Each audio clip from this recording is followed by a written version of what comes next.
വയനാട്ടിലെ ഒട്ടുമിക്ക ആൾക്കാരുടെയും ഫേവറേറ്റ് ആയിട്ടുള്ളൊരു ഫുഡാട്ടോ കപ്പ ബിരിയാണി. നല്ല കപ്പ ബിരിയാണി എവിടെ കിട്ടും എന്നുള്ളതാട്ടോ നമ്മളിന്ന് കാണാൻ പോകുന്നത്. അതുമാത്രമല്ല വയനാട്ടുകാർക്ക് ഫേവറേറ്റ് ആയത് എങ്ങനെയാണെന്നുള്ളതിന് ഒരു കുഞ്ഞു സ്റ്റോറി കൂടി ഉണ്ടോ, അതും കൂടി പറഞ്ഞുതരാവേ.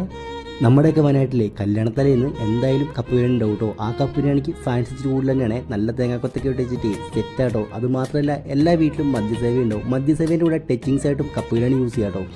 അതുകൊണ്ട് രണ്ട് ഗുണങ്ങളാട്ടോ കപ്പ ബിരിയാണിക്കുള്ളത്. ഒന്ന്, അടിപൊളി ടച്ചിങ്സുമാണ്. രണ്ട്, ആവശ്യമായിട്ട് വയറെന്ന് പറയും. അതുകൊണ്ട് കപ്പ ബിരിയാണി വയനാട്ടുകാർക്ക് എപ്പോഴും ഫേവറേറ്റ് തന്നെ കേട്ടോ. അതുപോലെ കിടിലൊരു കപ്പ ബിരിയാണി കിട്ടുന്ന സ്പോട്ടിലാട്ടോ നമ്മളിന്ന് വന്നിട്ടുള്ളത്. സ്പോട്ട് വരുന്നത് ബാങ്കാവിലാണ്. കാപ്പസിറ്റിനും ഇവിടെ അറിയപ്പെടും കേട്ടോ. SBI ബാങ്ക് സ്ഥിതി ചെയ്യുന്നതും ഇവിടെ തന്നെയാണ്. കുട്ടപ്പേൻ്റെ മെയിൻ ഫുഡ് കപ്പ ബിരിയാണി തന്നെ കേട്ടോ. പന്നിയുണ്ട്, പോത്തുണ്ട് കേട്ടോ. പോത്തിനാണെങ്കിൽ 100, പന്നിക്കാണെങ്കിൽ 110 കേട്ടോ. റേറ്റ് വരുന്നത് എന്തായാലും കിടില ഫുഡായിരുന്നു കേട്ടോ. ഞാൻ എന്തായാലും ഒരെണ്ണം മേടിച്ച് വീട്ടിൽ കൊണ്ട് ട്രൈ ചെയ്തു കേട്ടോ. ഞാൻ കഴിച്ചപ്പോൾ ചൂടിച്ചിരി ആറിപ്പോയിട്ടുണ്ടായിരുന്നു. എന്നാലും ടേസ്റ്റിൻ്റെ കാര്യത്തിൽ നോ കോംപ്രമൈസ്. കിടില ഫുഡായിരുന്നു കേട്ടോ. എനിക്ക് ഭയങ്കരമായിട്ട് ഇഷ്ടപ്പെട്ടെ.